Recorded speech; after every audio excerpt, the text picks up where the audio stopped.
Hi, welcome to this short talk from the ACIL Clinical Placement Series on making a good action list.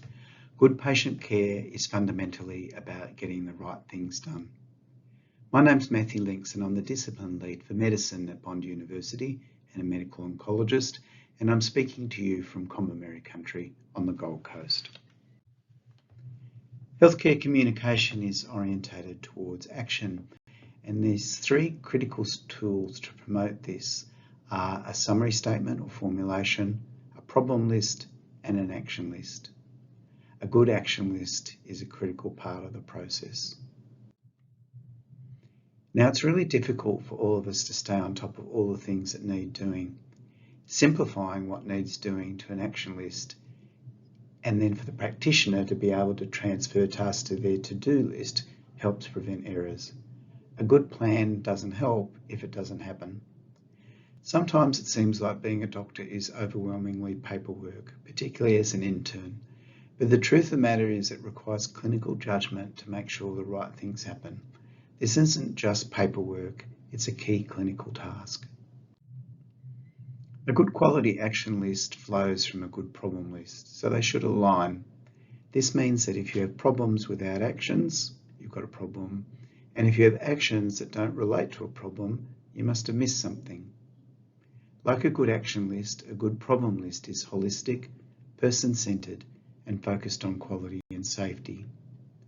Now, generative AI will speed up the process of making action lists, but it's going to be a clinical skill to make sure that they're of good quality. Now, the mnemonic PROPER describes a good action list. It's precise as to who's doing what and when. It's relevant with the right person doing the right actions. It's ordered, first things first, and tasks can be grouped into tasks and subtasks. It's pruned to get rid of irrelevant tasks. It's enough to be comprehensive, and it's refreshed and up to date at the time of writing. A person-centered action list takes into account the patient's priorities. If the patient needs to get out from home to their daughter's wedding, then an action might be to ask the GP whether they can facilitate this. Being person-centered also means adopting the focus of the GP and prioritising the actions that they can deliver. Being holistic means that actions don't ignore problems, like ignoring communication or social supports. And prioritising quality and safety might mean requesting the GP check on medication understanding because you've identified a potential problem with the patients understanding the instructions that are given to them. These principles guide what you put in.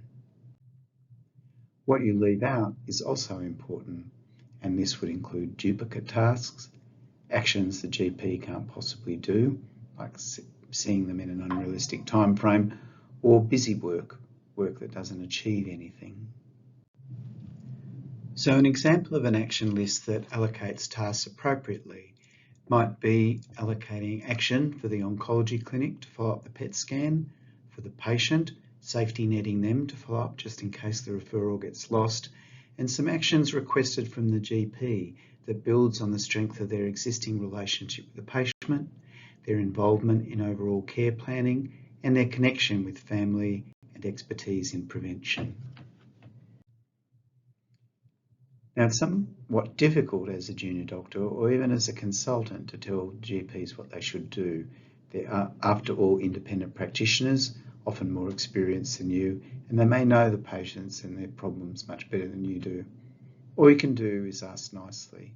So request or suggest, don't order. So action lists can help make sure the right things get done. The action list align with the problem list. A quality action list is holistic, person-centered, focused on quality and safety. A proper action list is precise, relevant, ordered, pruned, enough, and refreshed. What you leave out is important as what you put in, and ask nicely.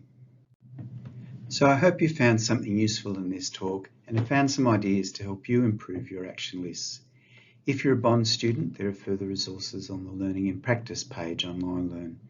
And I'd invite everyone to look up other videos in this series on Vimeo or YouTube, particularly the episodes on making a problem list and acing your discharge summaries.